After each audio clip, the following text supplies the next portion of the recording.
fois que ma soleuse est belle pour partager na carte échanger sujet surtout ils ont la place quatre émissions et après avoir Kolanda histoire ya Mado ya Nande Kojimi makambo komela ibango bande ko mosusu ba s'intéresser une histoire vraie oyo ba bengi biso pour te partager na bino c'est pourquoi avant de partager na bino bo aimer na page bo s'abonner na parce que histoire en haut les autres allaient un peu moi le yenge ils ont côté ça trouble na kati ba famille déjà ba famille na kolo ba trois familles en fait alors avant na beta les solo na peut s'inviter na Mambote bonjour pour se présenter ouais comme on a Dina Lumingu je suis invitée à cette émission aujourd'hui. Merci. D'accord, Dina Lumingu a représenté la jeune fille parce que nous sommes victime awa. Nakati alisolo tozo beta eza jeune fille et comme il y a zappé jeune fille à représenter jeune fille voilà l'histoire na biso avaya ko betango bonne année na bino bonne année 2022 eza l'année ya malamu ya ko s'abonner abondamment hein sans cesse non stop vraiment na kati ya Afro Diaspora Media l'histoire na biso ezali ya ba pasteur ya tout rosa ya ba payenté eza nango ya bato bayebi nzambe te kasi ezali na kati ya église. Il s'agit de pasteur Jean. Pasteur Jean est responsable d'une église de réveil. Oyo avant de ça makambo église naïe très bien avec tous les serviteurs dedans. Et un autre pasteur, c'est le pasteur Armand. Où ils sont toujours invités dans cette église. Nous avons dit que nous avons un peu matin, nous avons solo onezo kendela. Pasteur Armand, il y a dans église, s'il y a cérémonie, s'il y a campagne d'évangélisation, il y a KTI. Et quand le pasteur Armand vient dans cette église, Atikala jamais koyaye moko. Il y a accompagné de son épouse, sa femme légitime. Donc, babalana na bastance nyonso et leur fils. Ayaka basali musala nzambe akena bango. Et comment il est la famille? Baebi papa ya kana maman. Maman ngoko monaye madame Judith. Elle est aussi servante, l'air azalaki na pasteur. Et à un moment donné, pendant quelques mois, après le pasteur vient seul. Pour la première fois, pour la deuxième fois, pour la troisième, alors bakumu église et badiacre papa. Denini okumuya yomoro. Oh non, je ne suis plus avec la dame, nous sommes séparés, nous sommes divorcés. Oh, divorcés, nous sommes nini. Bameki kose ko tuna non, la femme est impudique. La femme est impolie, la femme n'est pas soumise. Et surtout, oh, moi c'est un mibali. Moi c'est un pasteur. Moi c'est un libala. Comment vous avez un mibali? Libanda. On a pas monde de sa réponse. De cela, au Kabwani. Pasteur Jean a contacté Madame Judith. Pendant tous ces temps, Madame Judith a jamais posé la Nakatianda Kuya Libala et pas Pasteur Armand. Madame Judith a kena homme Kovanda, a continué mes études. Oh, Armand, Azamobali a Kokana était pourtant le pasteur Armand, c'est un médecin, directeur quelque part. Pasteur, médecin. Azapé na mambo, on a azapé la place naé, il y a bien où avant la cause ya yimo. Moi c'est à Togo qui sont que zalaï comme maman ya mibali. On a biso to éviter toujours raconter ndenge ba pisi biso di solo. Et pasteur Armand a sala ka boka ko sala aye na kati église pas pasteur Jean bisika mesanati aye bi pe ba tout nyonso bi ba serviteur nyonso d'ailleurs pour proposer Élisée la chantre. Élisée la chantre atikala qui peut jamais affronter pasteur Jean qui papa ni les abou pasteur Armand azolingama atikala jamais ko beta solo. Pasteur pe ayeba kité ke ba bandi déjà na Élisée. Donc basala makam na bango na kintie kiti bolingo mati nde pasteur Armand yemoko ayepa pasteur Jean on nga s'appelle na sœur Élisée en tout cas na kobala e kwa mwasi na akei na kobala na ngai. Pasteur, sans signaler ses serviteurs, ses collaborateurs, andimi. Oninga na ya convaincre andimi entre eux le pasteur. Sans pour autant aibisa ba diacre, aibisa ba ancien, aibisa ba pasteur mosusu ke tala likambo eza yango oyo a pasteur pe ba yebakite. Bande ko ba pasteur bazolanda biso tolinga na olinga botia vraiment matoi boyo kalisolo ndenge ezokende. Parce que na suka na mo eza na mwa ba perturbation bele. Pasteur Jean Andimi a sangisi famille ya Élysée. Famille ya Élysée, moi na biso tomela masanga. Loko leza libala e ba aventure te. Tokolia na biso tokomela na biso. Azui ake bake na famille ya là bazo ki na famille ya Élysée Hollande a intéressé quelques serviteurs. Bake basali prédote et pas ba Élysée. Après dimanche dans mon mususu et ko présenter ba fiancé l'église. La fiancé l'église va toi beti maboko mais ça na ba mususu déjà bazo nyonga na kati. On va essayer pasteur avec sa femme. Tozo benga ye maman Judith ndeni ni lobby m'a présenté une Élysée, qu'est-ce qui ne va pas? Et pourtant bazo ya butonto na alias na musabi donc ils sont mariés légalement. Tu vas commencer à poser la question. Pour toi qui est musicate, le 26 décembre, où est dimanche, et dimanche dernier, donc, maman Judith Ayaki, aye na kati église en pleine culte, aye pour ça la trouble. Na mabo onaye, azalaki na acte de mariage, aye pour la kissa. Nana mobali nanga to boyani te, nazala mobali nanga. Dans sa femme légitime na itala la preuve. Aye pe na alliance à la kisi. Tiko perturbation na kati église.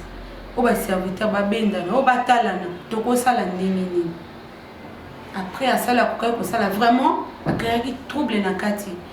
Et maman Judith oya ko la biso to moi c'est mususu azola na biso. Trouble ko sala na église eza lieu saint. Ils ont vraiment lié ça. Nous avons tendance à salaka trouble. Na kati et tonga qui batu baza na kati culte pour na louer pour na adorer Jésus. Ils ont vraiment bien été. A sali trouble na ya zongi. Azongi na homme bisika vanda. Azu téléphone. Abengi pasteur. Avant que tu aies sala trouble wana, ande kona boli misamuke. Pasteur akutana kinaye. Maman Judith, boy libala te ngana yete. Nga ne eko simba tenga na roma pena avanda kanda avandi. To kabani libala za suta sala asala vina kande to ba mesana ko ba asala vina nga pena sala vina ngai. Pasteur azongi à partir de cette réponse là, nde pasteur azongi courage ya pas accepter que ba sala prédite. Voilà.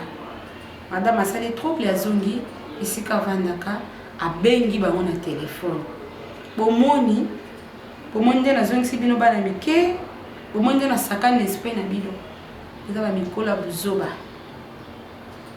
Et non, c'est le pasteur qui convoque une réunion après avoir que le canaba étape nyo sotwana, après ça va serviteur mususu ndenge makambo ebandaki, ndenge madame ya kusala trouble na kati église. Côté Oyo, famille ya Élysée, o ba melaki masanga, ba komi pe ko se méfier na relation wana parce que moi ça komaki na kati église o ba mo surtout bazali.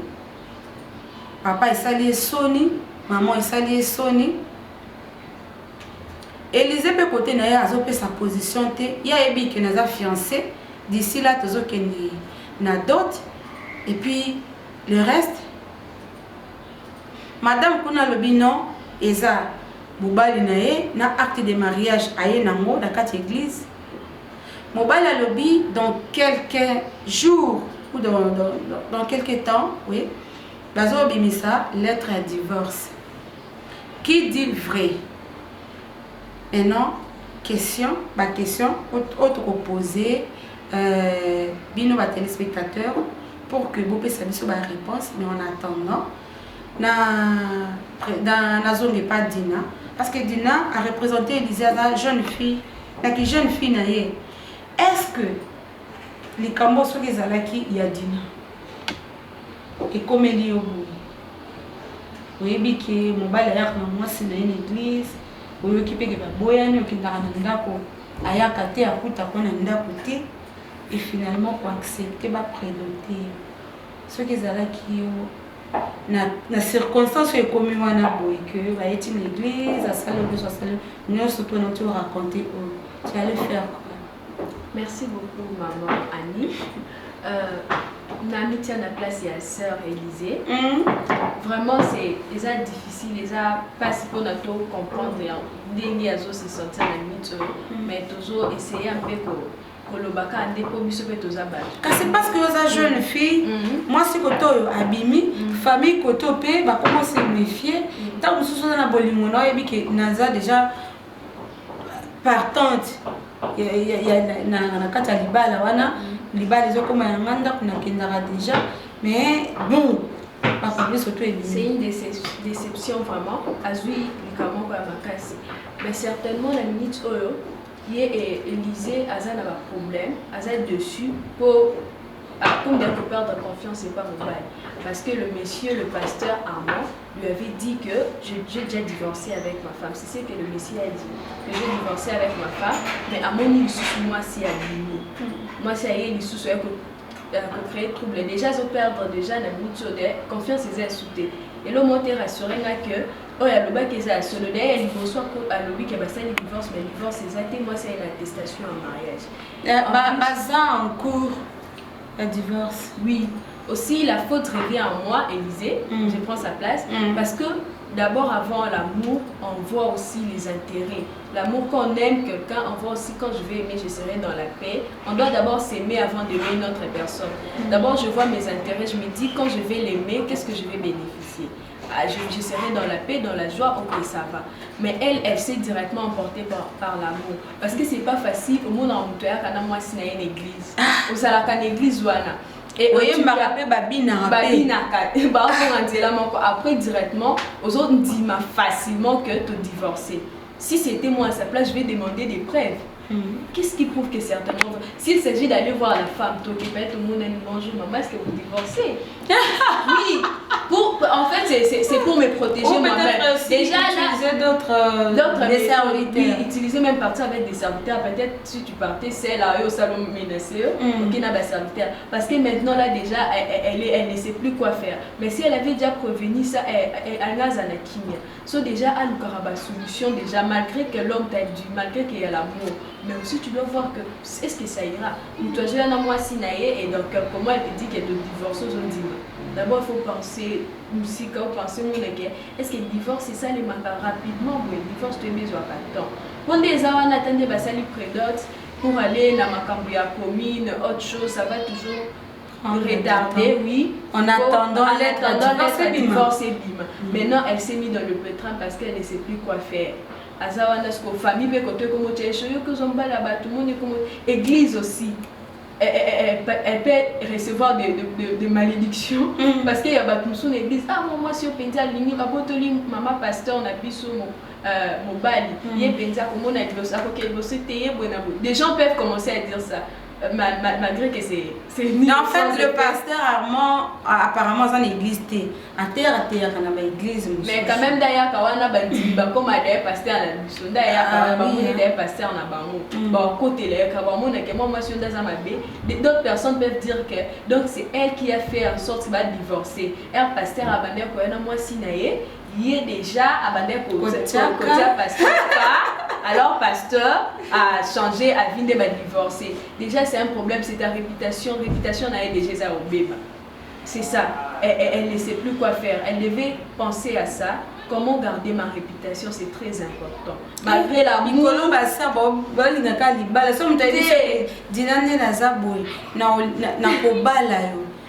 tu peux tout faire. Parce que les alliances, c'est moi qui dis pas là c'est pas mal Mais il faut aussi voir au-delà du mariage ce qui est très important. C'est toi, c'est ta personne. Elle a sali sa réputation, elle a perdu le valeur qu'elle avait dans l'église. On te voit passer devant les gens. Je ne sais plus si elle aura encore le courage à l'équipe de ça, ça sera plus facile. Parce que tout ça,